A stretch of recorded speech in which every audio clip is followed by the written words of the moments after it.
It's February 14th, 2026, Valentine's Day. Happy Valentine's Day. I bought this for myself, my heart-shaped crossbody. What did you get yourself? It's okay to buy stuff for yourself, men and women. You can do that.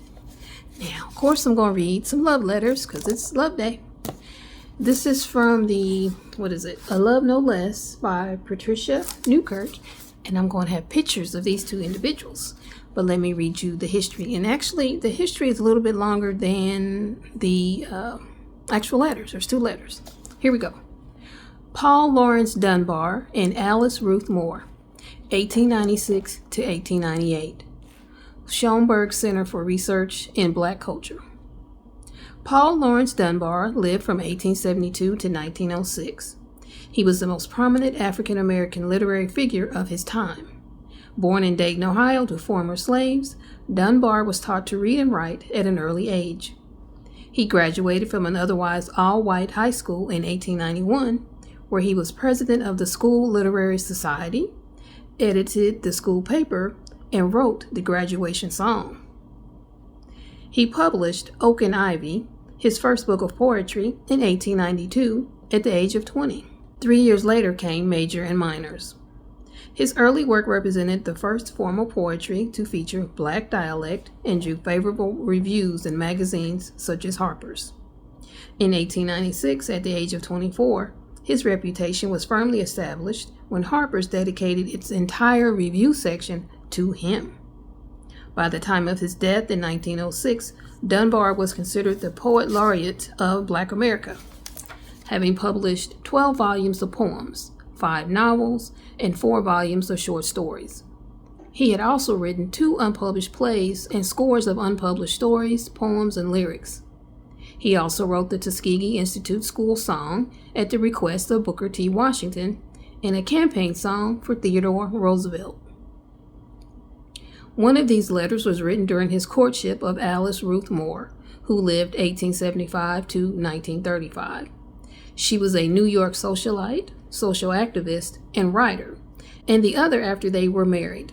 She was a founding member and officer of the National Association of Colored Women and worked on social causes with prominent women like Mary Church Terrell and Mrs. Booker T. Washington.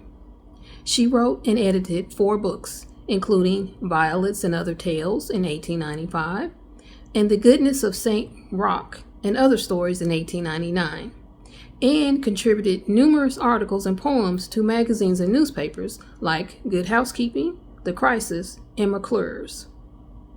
In one of the earliest letters from Dunbar to Moore, dated October 13, 1895, he wrote that he fell in love with her after seeing the picture that accompanied her article in the Monthly Review.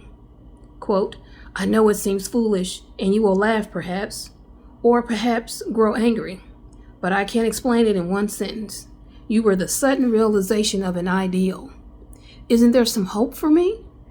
I wish you could read my heart. I love you. I love you.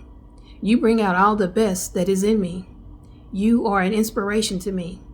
I am better and purer for having touched hands with you over all these miles. End quote. Wow. In another letter written on October 28, 1895, he apologized for his outburst of emotion. Quote, Dear Miss Moore, he wrote, with saner thought, I have become convinced that my last letter to you proved me a most consummate donkey. I am sorry that I had no more sense than to take such an advantage of the consideration you have shown me.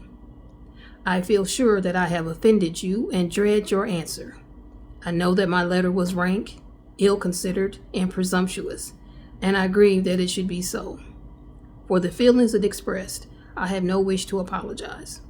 I can't help them, am not ashamed of them, and wouldn't change them if I could. End quote. On February 5, 1897, Paul and Alice met, 2 years after beginning their correspondence.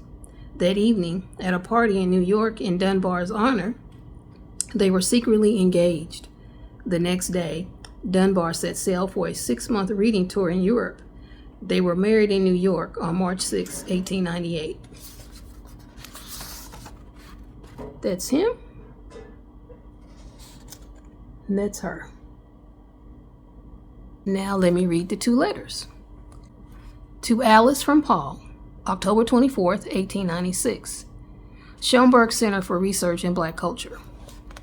My dear little girl, your letter has just been received, and these lines leave me heartbroken. Darling, I love you. I don't want to marry you for your brain and culture. They are the easiest things in the world to find. I want you for the qualities of heart, which I know you to possess. Darling, all of my dreams of the future hold you. I feel that I could be happy to go through life at your side, but without you, I don't want to think of it. I want you to think of me, darling, as your protector, even more than your lover.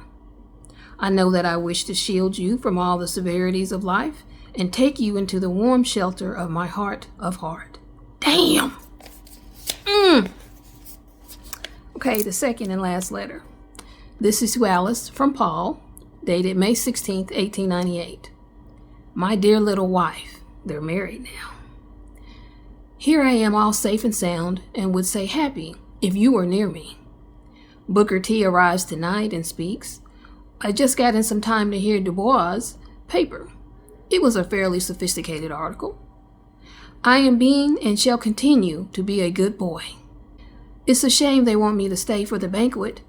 I am anxious to see little wife and to be home again in our own cozy nest. That man loved her. I'm going to show you their pictures again. Black love, y'all, in the 1890s. Look at that.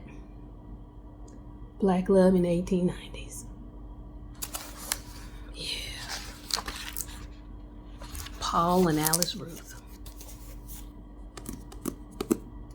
Good reading, good reading.